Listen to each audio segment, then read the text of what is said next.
welcome to Hard Compound, an American take on Formula One.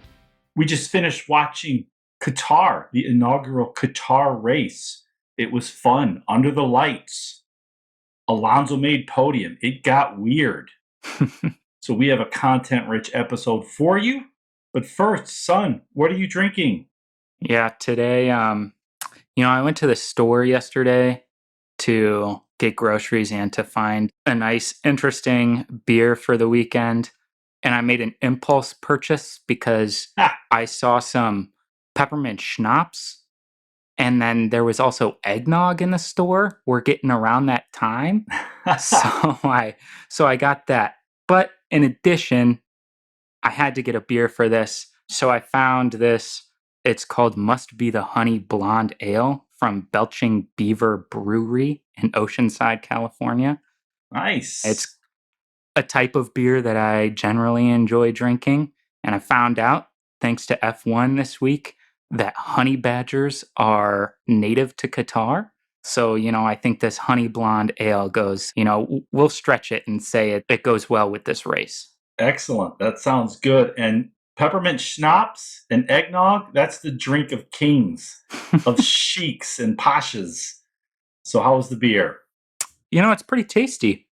I actually think they do a good job. It's not overly sweet with the honey that they add, which is kind of nice. I think a lot of times to sort of mask a mediocre beer, breweries tend to put in a lot of stuff at the end to kind of mask that flavor. And I think they actually pull this off pretty well. Excellent, excellent. I am drinking from the upper reaches of the Upper Peninsula here in Michigan, Keweenaw Brewery, Widowmaker. Ooh. Yeah. That sounds dangerous. It's called a black ale. We'll give this a shot. Nice creamy foam head there. I would marry this beer. Yes, oh, wow. Yes. If she's a widow, that's a fine, tasty. It's a fairly standard ale, but it's good. Nice. So, your thoughts on Qatar? It was a bit of a weird one from Friday through Sunday. Yeah, it was weird. It was interesting and fun. Last week I had predicted an even stranger race happening, but we got enough of the kind of oddities of F1 this weekend. I thought it made for an exciting race. I think Alonso is my favorite driver on the grid, so it was really, really awesome to see him get a podium from kind of the weirdness that happened, some of the odd grid place penalties that happened after qualifying. And, it was a fun race overall. I think a lot of drivers struggled for parts of the weekend and certainly parts of the race, and then also had seemingly really good parts of the race that they did well during. So I think, there's lots to talk about for this race, and I had a good time watching it. Yeah, this was an interesting one. Mercedes has been so much faster than everyone for so many years. We haven't had very competitive races. And, it's really been since back when Alonso was fighting with Hamilton, for example. So several years since we've had a season that's been this competitive. And now with Red Bull within striking distance, we're getting these great close races, a championship going down to the wire. So it's probably not ironic, though is poetic, that Alonso gets on the podium. He hasn't been there since pre-McLaren, back when McLaren was just woeful. So that was fun to see. Also interesting, another weekend where the stewards possibly impacted the results. With Max getting what I thought was a very unfair penalty for not abiding by the yellow flag. But that Mercedes car is so fast. I think the best he was ever going to do was second place. So I don't think that the stewards did impact the race, but we never know. I don't like it when the officiating impacts the results, the outcome. Right. Yeah, me neither. I agree with you though. I think the Mercedes and Hamilton was just too overpowered this weekend. I mean, Hamilton, I think, was always going to win that race, regardless of where Verstappen started. I mean, I was impressed with Verstappen, how he made it up to P2 so quickly in the race. And I think ultimately that the steward's decision kind of helped Red Bull in the end because it sent Bottas further back on the grid. And then, he had a horrible start and really had a tough time throughout the entire race. So I think Red Bull made up quite a few points overall on Mercedes because of that. So, maybe it didn't help Max, but I think it did help Red Bull. That's a good point because I have something I want to talk about Red Bull later, but I hadn't thought of that. That I thought this was an unfair penalty by the stewards against Max, and I thought what they were trying to do was because Total Wolf has so much influence and was trying to placate him over not penalizing Max for pushing Lewis out Sure. last week. But you're right. By penalizing Max, they had to penalize Bottas. Mm-hmm. And you're right, that kind of got him caught up there in the traffic, and then that may have impacted him getting the tire situation, him sort of blowing a tire, and then ultimately just sort of having to pull out. So yeah, I hadn't thought of that. That's a kind of an interesting thought. It was funny. I always watch the pre-race, and ESPN now shows that. So the Mm-hmm. Martin Brundle walk on the grid, and I was thinking, what a charmed life David Beckham leads. It's not just that he's a handsome, rich soccer star. Super rich Qatar sheiks and businessmen will send a private jet, fly him out so he can sort of glad hand folks on the grid. And I thought, well, that's how you do it. That's how you do it. Yeah. I mean, he actually is a pretty savvy businessman. I mean, I don't know how much you or our listeners know about MLS, but David Beckham, a long time ago, signed with the LA Galaxy in MLS. And in doing so, his contract, I think, stipulated that he was able to buy in to ownership of a team. And so now he owns the Miami MLS team. So not only is he just a glamorous soccer star figure that gets to fly around the world and go to the Qatar Grand Prix, but he also owns a soccer team in Miami. I mean, one of the party capitals of the US. I mean, he's just, I don't know, the most glamorous. Nice. The full extent of my 90s pop culture knowledge is that Christian Horner, the team principal for Red Bull, is married to one of the Spice Girls. Mm-hmm. And David Beckham is married to another of the Spice Girls. And to the best of my knowledge, they all apparently hate each other. I don't know if that's true, but I did know that Beckham spent most of his time not with Red Bull, but with McLaren, it seemed like. Yeah. So I thought that was funny. But anyway, so back to the race. The stewards may or may not have impacted the outcome, but I think you might be right about how they harmed Mercedes ultimately. But they sure did make for a fun start. Gasly on the front row, Alonso in the second row. So that was really fun to watch. Oh, yeah. I mean, just a weird grid, or at least front of the grid, but really cool to see an AlphaTauri on the front row, an Alpine on the second row. And both of those guys I thought made really good starts, were fighting with Hamilton for, a couple of corners, but that Mercedes obviously just proved how exceptionally fast it was, especially with Hamilton at the wheel, and it just sort of skipped down the road. Yeah. Yeah. Go ahead. I thought it was funny that, because Alonso's so great at the start. Hamilton had a very good start. He's not, I think, typically as good at the start as Alonso, but he had a very good start.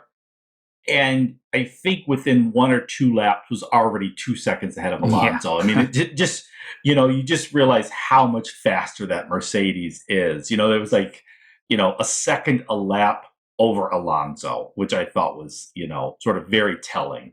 But here we are. Only 8 points now separate Max and Lewis. Mm-hmm. 13 points, I think, is what separates Bottas from Perez. And 5 points separates Mercedes from Red Bull, if my math is correct. And that is amazing. I mean, like I said, for the last several years, we've watched Mercedes just dominate, come in 1 and 2 every single year. And here we are, 2 races left, and the driver champion and constructor champion still hasn't been determined yet. So this is definitely one of the best seasons in a long time in F1. Yeah. I mean, it is very easy to agree with you on that.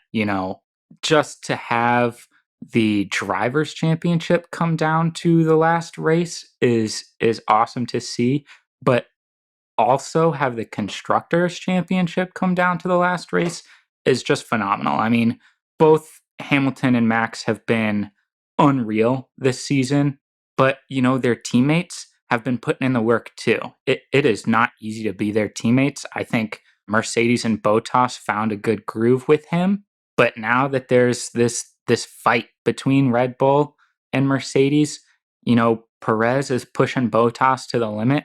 I don't know. It will come down to the last race and we'll see who comes out on top. But it's been a lot of fun to watch that championship battle. But even further down in the constructors and drivers championship, there's lots of fights going on in the mid pack, which is really cool to see too. Yeah, and my hat's off to Lewis Hamilton because he's had the best car for so long that we've not had to see him in a fight in years. And here he is. I do think Max is the best driver on the grid, and I think no one has been driving throughout the season as well as Max. But Lewis has not gone soft. 7 years of easy wins has not made him soft. So my hat's off to him. He's fighting tooth and nail to the very end, and it's just so much fun to see. Yep. I think on display today was another one of Hamilton's sort of great qualities. He's an exceptional talent. He's an incredible driver. I think everybody knows that. But, I think his mental fortitude is sometimes overlooked. I think it would be very easy for him to just sort of meander about and come in second every week. He hasn't done that. He has pushed his car every race. And like you said, he's fighting tooth and nail to claw back into this drivers' championship and try to get another one for himself. He almost never makes mistakes. I think he's made two this season, but I think today, all he had to do was drive around the track and not make any mistakes. And once again, he did. He didn't make any mistakes today, and that ultimately won him the race. And I think that's something that is often overlooked with Hamilton just because he is so good and he has such a good car, but it still takes a lot to do what he does. Yeah, yeah. So we don't do driver of the day, we do driver of the week. And we sort of, before we get to that driver, we run down who we think is best to last, but we do it sort of like qualifying. We go from who we think had the worst week to the best. And we'll go down from 20 to 16, 15 to 11, 10 to 6, and then 5 to 1. Why don't I start off? And I'm just going to run through them because the back of the pack was just mostly uninteresting this week.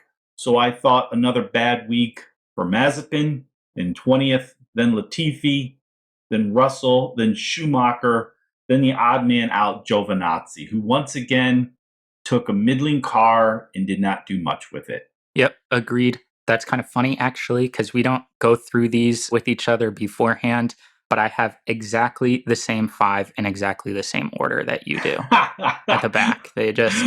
I think Mazepin was really, really bad this weekend. I mean, it's tough in the Haas again. I mean, we say it every week, but he was something like 20 seconds behind Schumacher or something ridiculous like that. And if that's happening, then you're not doing a very good job. Then the two Williams, obviously, like you said, had a tough weekend. And Giovinazzi, I mean, he's out of F1 next year. We'll get to that. But yeah, not a good weekend for him. No, it was not so great. Now, 15 through 11, I have Bottas. Bottas, he got booted from Mercedes. This is it for him after this season. And it just was not a very good race for him. It was not a good start. He had some misfortune, But, Bottas seems like a nice guy, but, all these F1 drivers, they all strut around like peacocks. They all have to be the stars. And they would rather, most of them, I think, would rather be the star of a lesser team than be the second driver of a top team. For example, I think that's why Ricardo left Red Bull. He was not going to be, number two to Max's number one. Bottas, though, has been a loyal and faithful number two.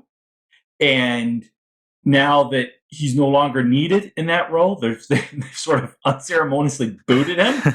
And I think it sort of put him in kind of a mental dark place, because ever since the news broke, he's shown sort of flashes of greatness, but he doesn't maintain it. There seems to always be a sort of a black cloud over him.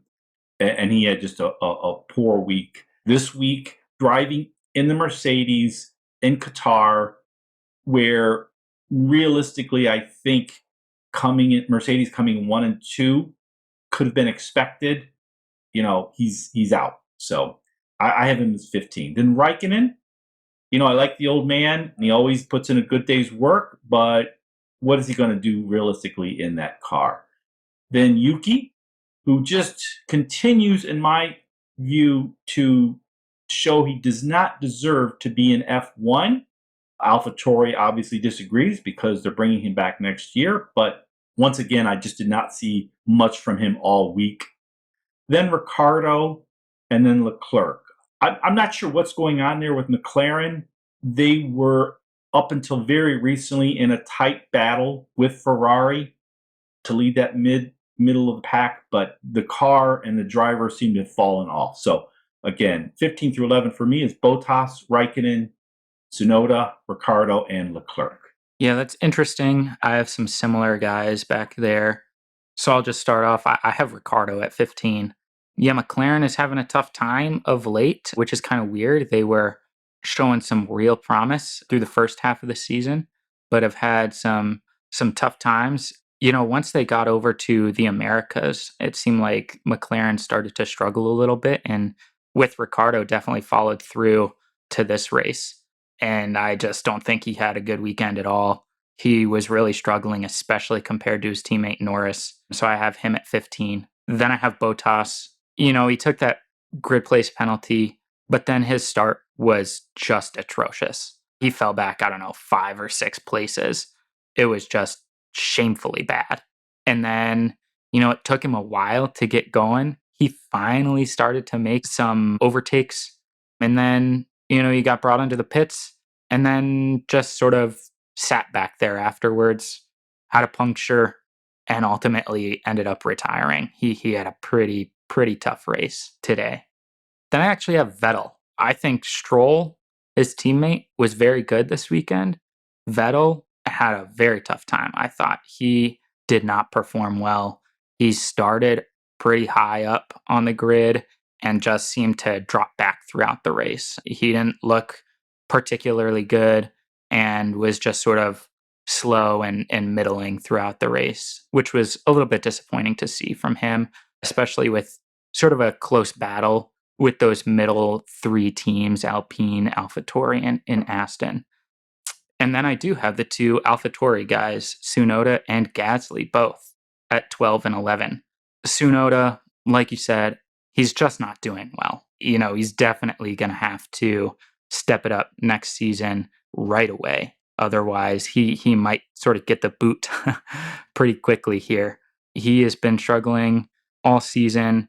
He had a good qualifying session, but then through the race just had a tough time kind of making his way through, and ultimately just didn't have a solid day. And Gasly, I think is one of the most talented drivers on the grid. He had an awesome qualifying session, actually started on the front row, but I think the AlphaTauri strategy didn't pan out and it just really didn't work for him. And he struggled throughout the race, I think, to actually get into the points. Okay. Yeah. Wow. I think you're much harder on Gasly than I am, because he had such a good weekend and once again easily outshone his teammate. I have a much higher. I admit his race wasn't as good as I had expected it to be, but overall I have a much higher. But so for me, 10 through 6, I've got Lando Norris at 10th. Once again, the McLaren team has just sort of faltered these last several weeks. And I think that's something that needs to be addressed. This is a long season, and next year will be longer. Reliability, focus, just sort of maximizing the car and the team for the long season has to be something McLaren needs to work on. But Norris, once again, is doing better than Ricardo. So I have him at 10th. Then Perez. Perez had poor qualifying, but he did have a very solid race. However, for Red Bull, I don't know, I could be judging him too harshly, and he is still within striking distance of overtaking Bottas in the driver standings. But I don't know. I just felt it's right to expect more from Perez, especially late in the season. Then I have Vettel. Kind of the Aston car was fine this weekend, but he was sort of, like you suggested, sort of in no man's land. He just didn't really shine, and that's sort of been Vettel's MO the last couple of years, I think. So I kind of have him, lower there. I've got him in number 8. Then Sainz has been doing, I think, as well as Leclerc these last several races, and that's a solid team now. And he may prove to be the better driver next season.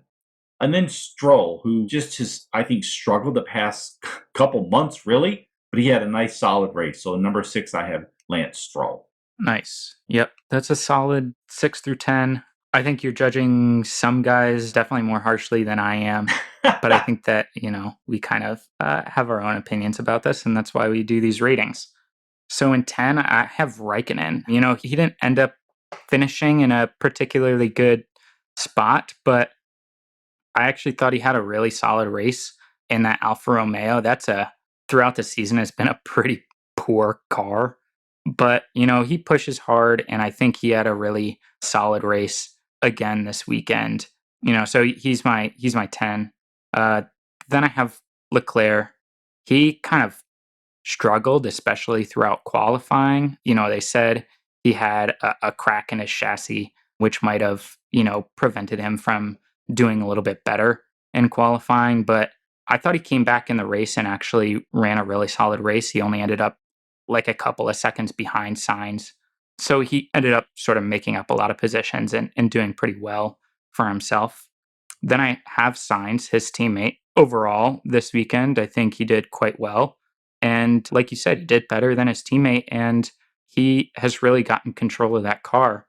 Earlier on in the season, he kind of struggled a little bit compared to Leclerc, but now he's sort of figured it out, and he's running really well and might end up sort of overtaking Charles Leclerc next season as the number 1 driver in Ferrari. Yeah. Yeah. I think that's going to happen, which is surprising to me. I thought Leclerc was a much better driver, and though I think Sainz is a good solid driver and was a good pick for Ferrari. But in the last couple months, I think Sainz is making a statement. So even though Leclerc is still ahead of him in the standings, that's going to be interesting to watch next year. Yeah, I agree. And Kimi, he's been racing the entire 21st century. We'll certainly miss him. I will when he's gone. This is his last season, so only 2 more F1 races for Kimi Räikkönen. But sort of like Alonso, the 2 old men, I mean, they bring it every week, every race. I love to watch it. That could be the biggest gap, actually, between teammates is Räikkönen and Giovinazzi. I'm not sure. I don't have the standings in front of me. But Gasly, Yuki, Lewis, Bottas, and Kimi and Giovinazzi, I know there's huge gaps there. So watching the old man do great work every week in a poor car is fun to see. Yeah, I agree. He's been really solid. I think for the old guys, it can be easier to just sort of, meander through and, travel about in their private jets and accommodations and just sort of live the life. But, he and Alonso really, really do bring it every weekend, which is nice to see. So I'll just finish out my 7 and 6 here real quick. So I have Ocon in 7th. He did a great job for Alpine this weekend. Did his absolute best to help Alonso to that podium.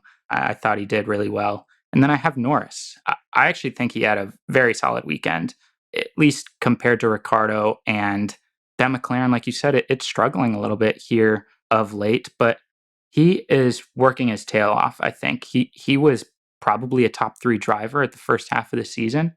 Since the car has kind of gone downhill a little bit, he has struggled a little bit more, but he's proving how good of a driver he is, I think, week in and week out, and I think he did it again this weekend. Yeah, watching Lando become one of the top drivers has definitely been one more great storyline of this season.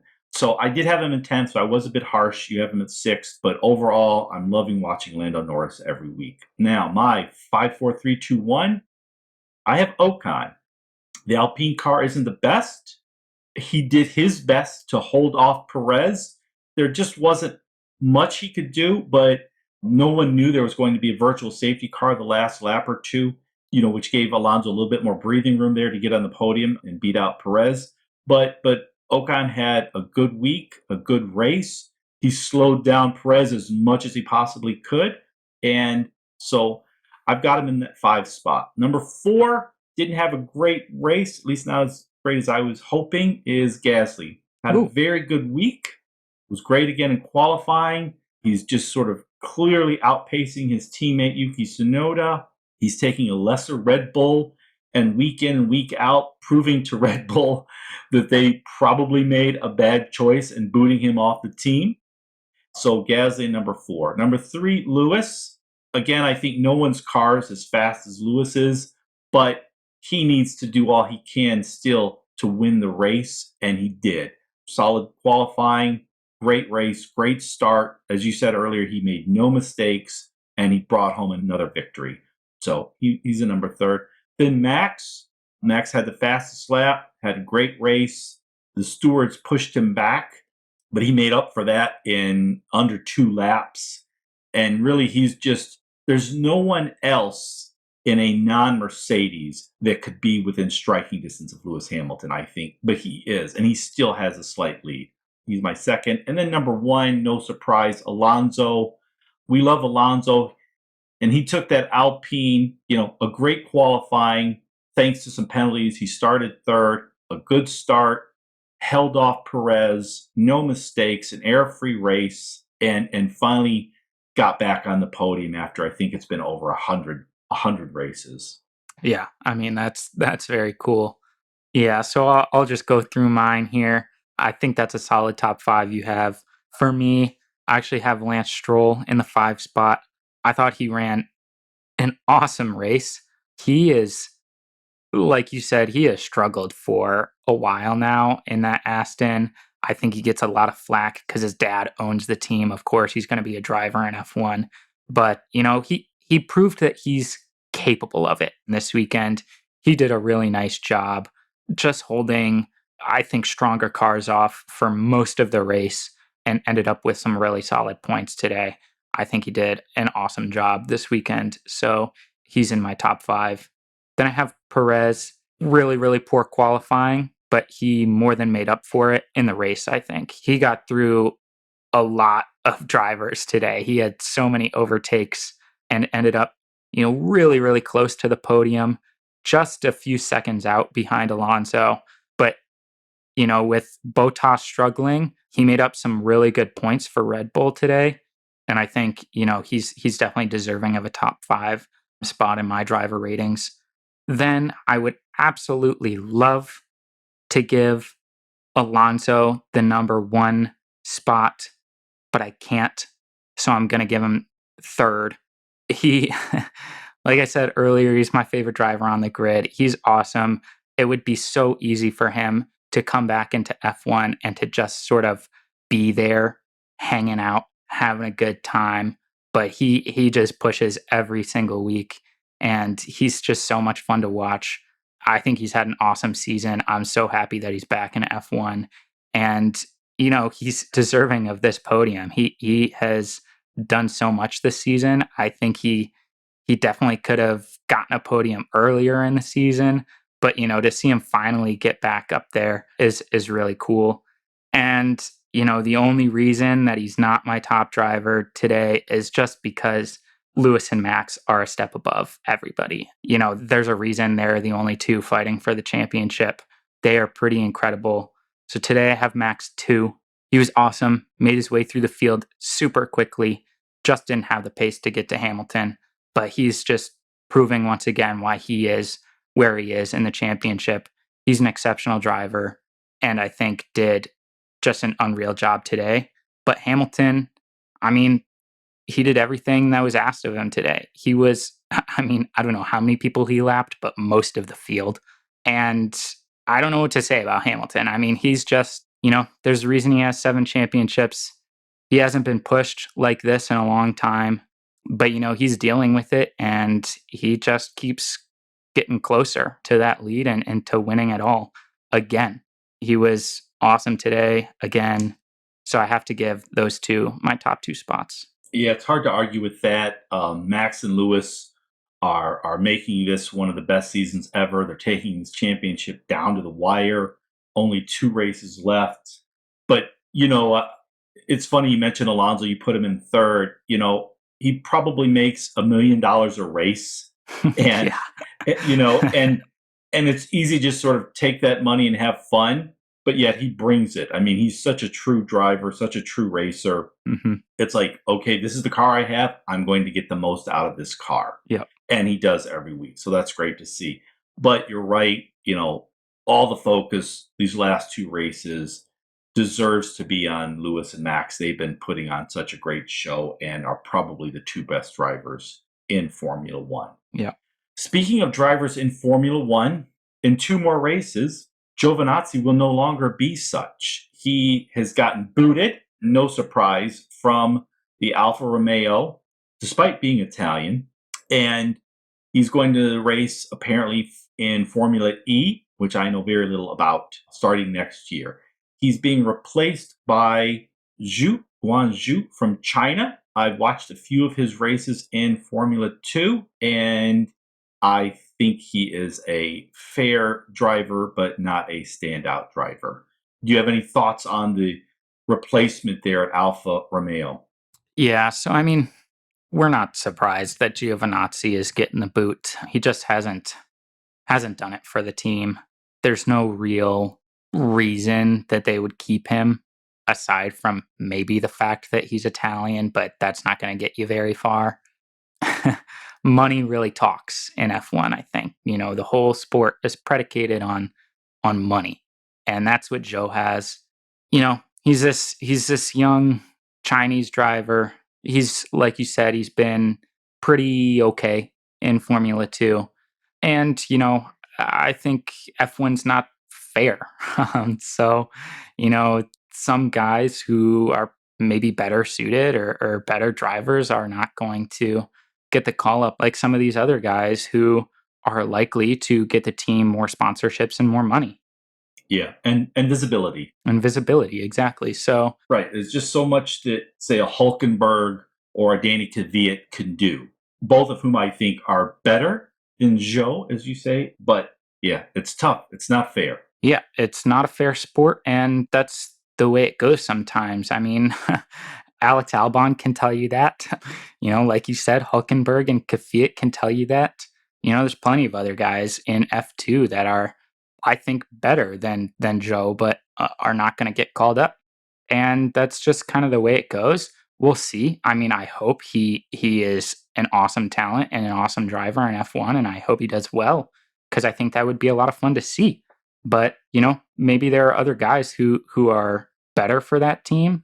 But It's hard to say. Yeah, I do like, though, he came up through F2, and there are 9 drivers, or 2022's lineup will include 9 drivers from F2. Joe, George Russell, Charles Leclerc, Albon, Schumacher, Nikita Mazepin, Lando Norris, Yuki, and Latifi, all, mm-hmm. which is fun to see because we get to see them compete against one another when they're younger. It's a great proving ground, a great training ground. There was always the danger, as great as Max is, he came up through the Red Bull Academy, I believe. There was always the danger of drivers coming up through a specific constructor's program. And so we may not get to see them as much, and we may not get to see them compete against other youngsters. So I like the fact that so many drivers in next year's F1 grid came up through Formula 2. It's, in the US here, if you want to be a professional baseball player, it's best if you go through their minor league system, sort of the equivalent of a driver academy.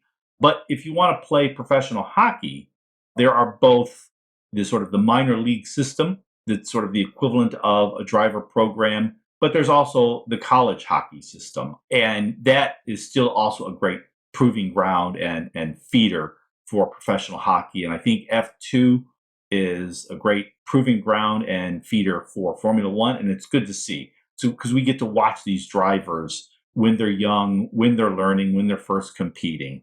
Yeah, I think that's a good point. It's pretty cool to see that kind of happening. I think another good comparison for people is college basketball. A lot of players come up to the NBA through college, but now we're getting sort of this G League where it's sort of professional, so they're getting paid. And some high school kids are actually going that route now, but it's sort of less visible and not nearly as exciting. I mean, the games don't necessarily matter as much. So, I think it's more fun to watch guys in college play and get to see them compete against each other like you would in F2. So yeah, it's cool that that's happening in F1. I think it makes it maybe a little bit more accessible too for young drivers who want to get in F1 to come up through, F3 into F2 and go that route. Maybe, that sort of helps more guys get visibility. So I don't know. I think that is a cool thing. And one more thing about these new drivers, I think results ultimately matter. It's not just about money. Of course, that helps and that gets you more opportunities. But if you're not getting it done, once again, Albon and Gasly can tell you this, you're getting the boot. It doesn't matter how much money you bring. There's always somebody else that can replace you. So you still got to get it done. Yeah, that's true. So 1 week off, then Saudi Arabia. So I think we should transition to our across the line segment. And across the line is where you and I predict who will be top five. Once one of us selects a driver, he is no longer available. So, what's the standings? Do you have them? Yeah, I don't know if I really want to say them though. Yeah, so you are at 30 after this week. You had a really good weekend, mostly because you took Hamilton in the one spot last week. I kind of handed that to you, unfortunately, but I kind of expected some craziness to happen, and a little bit did, but not what I expected. So you're at 30. I am sitting on 19. So I'm having a Ouch. tough time in our inaugural Across the Line championship. So, why don't you go first? Who do you think is going to come in first place, take the win in Saudi Arabia? Oh man, that's tough. That's a lot of pressure. I think you got to go one of two guys, Hamilton or Verstappen. They have just been so dominant, in the last several races, really all season. So it's tough to kind of pick who I think is going to happen, especially on a new circuit. Don't know much about it. This is hard for me. I think I'm going to take Max. I want to see him win. I want to see him take the championship. With 2 races left to go, I'm going to pick Max. Wow. I think these last 2 races, it's going to come down to driver talent, but also the cars, the crews. This is the final 2 races. Who has the best car, the best crews, can maintain that level of greatness to the very end. And I'm going to go, my number one will be Lewis Hamilton. I think that since Brazil, that car has just been far faster than even Red Bull. It was tough for Max to even sort of challenge him this weekend and last weekend, and I think the same is going to be the case. I wish it wasn't so. I wish the cars remained competitive, but I think Mercedes is just now too fast. So I'm going with Lewis. However, Bottas, black cloud still hanging over him. I think he is, at least subconsciously, a little upset. He's done everything asked of a number two, and they have now booted him. So I'm not going to choose Bottas as number 2, but I can't take Max, so I'm going to choose Perez. Interesting. Yeah, that is interesting. I think that's probably a good decision. Bottas has been struggling of late. He definitely didn't have it going this weekend. I don't think I'm going to take him at 2 either. I'm going to go with a guy who I think has been on the up. He's been doing pretty well recently. I'm going to take Carlos Sainz. Wow, that is a surprise pick. I think though to win across the line this year, you'll need some wild card picks. So Oh, who do I you have as definitely number? need some wild card picks. Yeah, that's Who what do you I have as number tried. 3? Number 3, that's an interesting one. Ooh, you know, Bottas hasn't done well, but maybe he'll get on the podium. I'll take Bottas at Okay, 3. nice. And I should remind the listeners, so every pick that's correct, well, if they show up in the top 5, we get a point.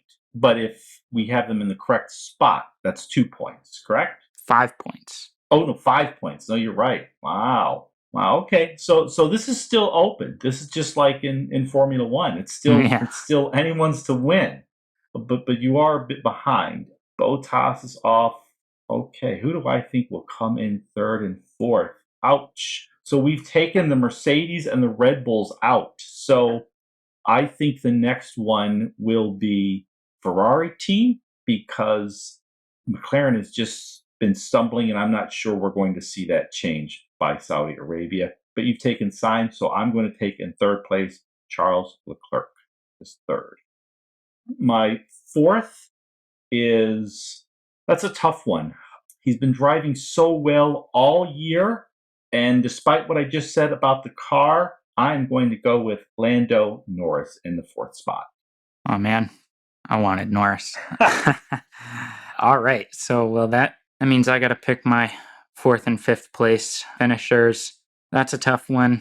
I am thinking he had a tough weekend this weekend. I think AlphaTauri gets their strategy better next weekend. I'm going to take Pierre Gasly. Nice, nice. I considered that. And then for fifth place, favorite driver on the grid. Great this weekend, got a podium in a solid Alpine car. I think he might do it again. Top 5, Fernando Alonso. Excellent. That is a good pick. And, it's weird. They travel so far all year long. And, the flight from Qatar to Saudi Arabia is probably no more than about an hour or so. Yeah. You wonder if anyone's going to stay. I have my doubts, but you never know. Let's see.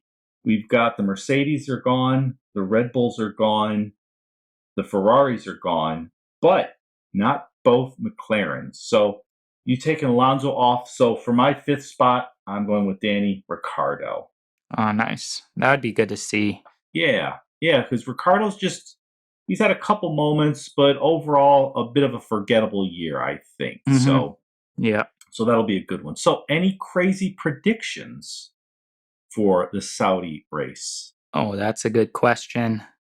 We do this every week. I think usually my crazy predictions are very crazy and don't come true. So I'm going to do the same thing for this weekend. It's going to be crazy. I hope it does not come true, actually. I think Sergio Perez is going to torpedo Lewis Hamilton, take both of them out of the race. Wow. So sort of what Bottas did to Max early in the year, that would be terrible and wonderful all at the same time. As a fan, it would be interesting to see that happen. So that is a good crazy prediction. My crazy prediction is much more pedestrian, and it is that here we are near the end of a very long season, and the one American team, Haas, will finally get 1 point. So that nice. Who will it be? I hope it's Schumacher. All right. but 1 point is 1 point. Beggars can't be choosers. Yeah. All right, son. It's been a good discussion, and I want to thank our listeners for enjoying everybody's most beloved father and son Formula One podcast. And we are Lights Out. Nice. See ya. Thanks for listening.